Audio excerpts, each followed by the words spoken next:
Que a paz do eterno Deus e a graça bendita do Senhor Jesus esteja dentro do teu coração.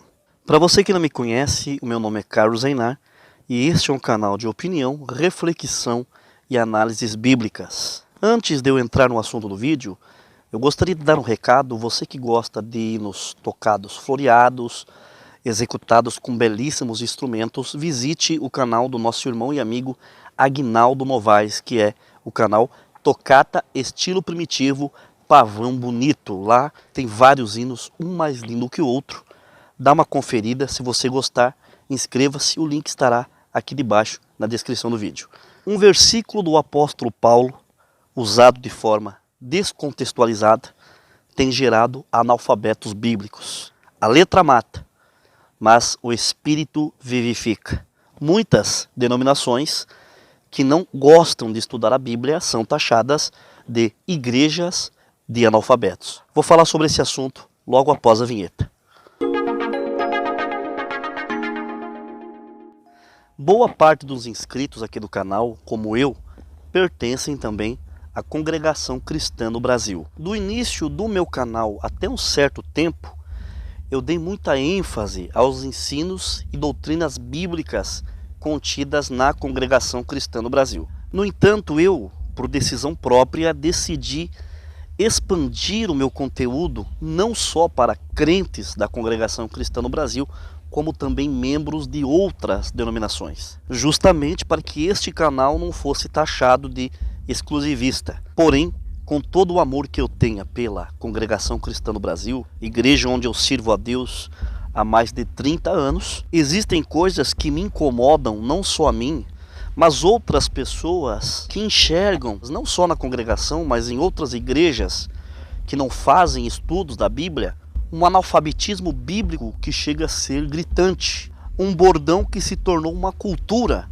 A letra mata, mas o espírito vivifica. Um versículo de 2 Coríntios, capítulo 3, versículo 6, usado de forma errônea, interpretado equivocadamente. E a tristeza que dá é que existem crentes que não se dão ao mínimo de ver o contexto atrás de um capítulo bíblico. Eu já vi pessoas pregarem em cima de púlpitos que a Bíblia mata se ela não for interpretada pelo Espírito.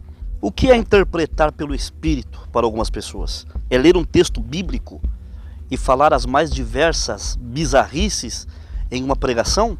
Uns tempos atrás eu tive uma discussão com um irmão em uma conversa e ele me disse que movimentos espirituais estão acima da Bíblia. Por exemplo, se um irmão contar que ele teve uma experiência com alguém que já morreu, que alguém que já faleceu apareceu para ele, e mesmo que a Bíblia diga que isso não existe, o que vale é a experiência, o que vale é a obra, o prodígio.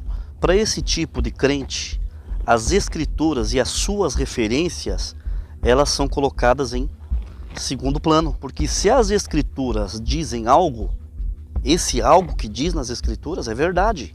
Por exemplo, uma seita que existe dentro da congregação cristã, a famosa 7 partes, eles dizem que nós fomos anjos nos céus antes de nascer no ventre da nossa mãe. A Bíblia não ensina isso. Muitos cantam humanos aqui, mas anjos lá no céu. Não diz isso nas escrituras. As escrituras não ensinam isso. Esses dias atrás eu fiz um vídeo sobre os anjos caídos que se corromperam e deixaram as suas posições originais lá no céu e tomaram para si mulheres humanas. Teve uma tal de Celi, que fez vários comentários, inclusive ela tem o mesmo nome da minha saudosa mãe. Ela me chamou de carnudo, que eu estava interpretando a Bíblia, interpretando as escrituras na letra, e citou o famoso bordão que a letra mata, mas o espírito vivifica. Se em 2 Pedro, o apóstolo Pedro fala de anjos que deixaram as suas posições originais e foram castigados e aprisionados, Judas também no seu livro fala de anjos que deixaram a sua posição original e se contaminaram, e que Sodoma e Gomorra da mesma forma se contaminou como aqueles anjos. Qual foi a contaminação de Sodoma e Gomorra? Os pecados lá eram sexuais. Se a Bíblia fala que os anjos arrumaram mulheres, os anjos arrumaram mulher. Para lamentação desses crentes tradicionais que não gostam dos estudos das Escrituras, a Bíblia tem que ser analisada na letra sim. Nós temos 2 testamentos, um em hebraico e outro em grego. Para quem quiser entender as Escrituras, deve ter a sua João Ferreira de Almeida e no mínimo mais 2 traduções diferentes e alguns dicionários, né, de grego e hebraico, né? Uma Bíblia que eu aconselho é a Bíblia Palavra-Chave, que possui a interpretação de palavras, né, do grego e do hebraico.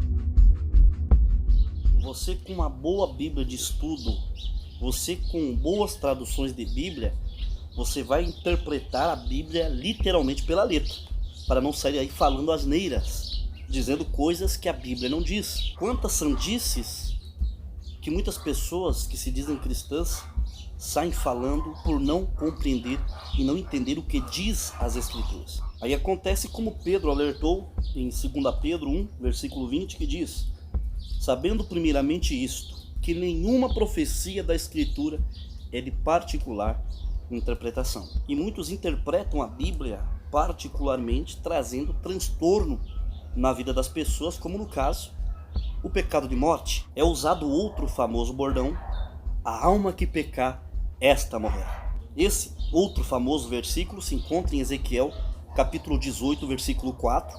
O contexto desse versículo e o capítulo inteiro quer dizer que a pessoa que permanece pecando e morre no pecado, sem se arrepender, morre na presença de Deus, morre diante de Deus. É a morte eterna. Só que os que usam esse versículo para condenar as pessoas que caem em pecado, eles esquecem de ler Ezequiel 18, no versículo 28, que diz: pois que se arrepender e se converter de todas as suas transgressões que cometeu, certamente viverá e não morrerá.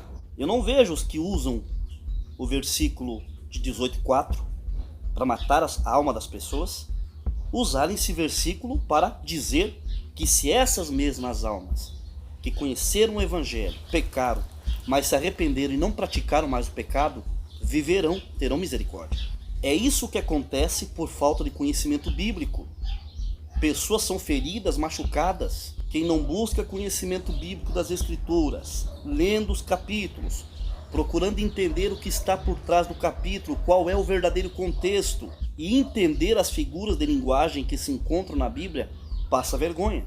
Eu fui convidado por uns irmãos da congregação para fazer uma visita na casa de uma pessoa de outra denominação. Foi conosco um irmão idoso de outro estado que estava em visita familiares aqui na cidade. Esse dito irmão, né, de outro estado, querendo trazer essa pessoa de outra denominação para a congregação, esse nosso irmão falou tantas coisas fora do contexto que eu passei a maior vergonha da minha vida.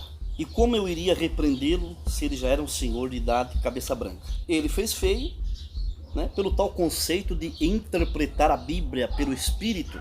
Ele, na verdade, envergonhou a congregação cristã no Brasil, que essa família diz que nunca mais quer ver a cara de nenhum irmão da congregação dentro da casa deles. Nós, da congregação cristã no Brasil, somos vistos com maus olhos, né, por não estudarmos a Bíblia. E dentro da congregação cristã no Brasil, quem estuda a Bíblia é visto também com maus olhos por irmãos que não aceitam.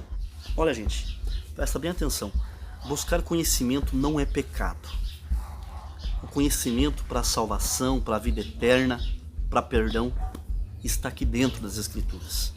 Eu conheço irmãos que me disseram 50 anos de crente da congregação, 50 anos de batizado, não leem a Bíblia. Se você pergunta algum assunto, eles não sabem onde está escrito.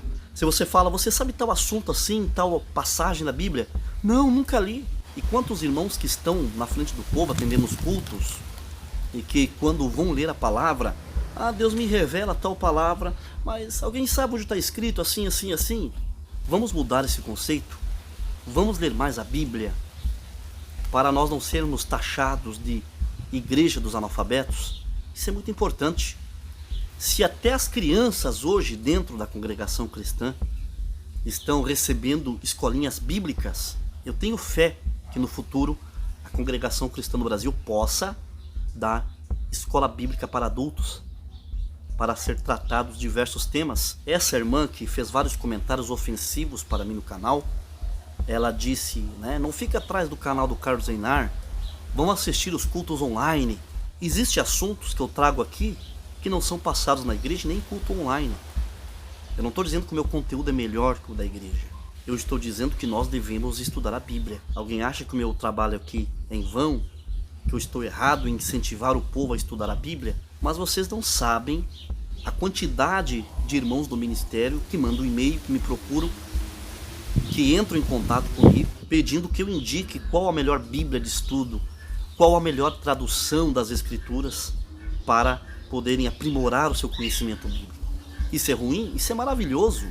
O irmão Hélio Blanco, um dos anciães do Brás que está atendendo os cultos online da Congregação Cristã no Brasil, ele interpretou um versículo de Provérbios que eu achei muito interessante o que ele falou, né? O versículo de Provérbios, capítulo 8, versículo 17, que diz: eu amo aos que me amam, e os que de madrugada me buscam me acharão. Existe a turma dos oradores de madrugada, né, que eu já orei muito de madrugada com o povão. E eles interpretam que não tem que orar de madrugada assim, se achuntar para orar em casa pela madrugada, porque diz que aqueles que buscam a Deus de madrugada o acharão. E o irmão Hélio Blanco interpretou esse versículo dizendo que não é buscar a Deus em oração pela madrugada, literalmente. Buscar a Deus de madrugada, né? Aqueles que me buscam de madrugada me acharão, está querendo dizer que aqueles que buscam o Senhor diligentemente, né? Aqueles que buscam o Senhor Deus em tempo oportuno, o acharão. E eu tenho Bíblias aqui, né, que tem os comentários, né, no rodapé, e realmente o comentário do irmão Hélio Blanco está corretíssimo. Isso dá a entender que esse irmão Hélio Blanco é um ancião que pesquisa, que lê as Escrituras, que procura ver o contexto da palavra. Isso que é muito importante, é isso que deve existir mais e mais dentro da Congregação Cristã no Brasil, e que venham mais anciães como o irmão Hélio Blanco, que saibam interpretar o contexto correto do que diz a Bíblia. Se você gostou desse vídeo, eu peço que você deixe o teu like, que é muito importante para o canal. Se você ainda não é inscrito ou inscrita, eu te convido, inscreva-se. Não esqueça de apertar o sininho das notificações, clicando na opção receber todas as notificações de vídeo. Termine esse vídeo te saudando com a santa paz do eterno Deus, o nosso Criador, e mandando um ósculo santo da caridade dentro do teu coração. Deus te abençoe, até um próximo vídeo e um abraço fraterno em Cristo Jesus, o nosso Senhor. E não sai do vídeo ainda não, você irmã que tem bom gosto, que gosta de uma moda evangélica. Vou passar aqui o anúncio do nosso irmão Bruno, né, do seu site, que tem várias saias jardineiras e um look bacana para você congregar quando as congregações se abrirem.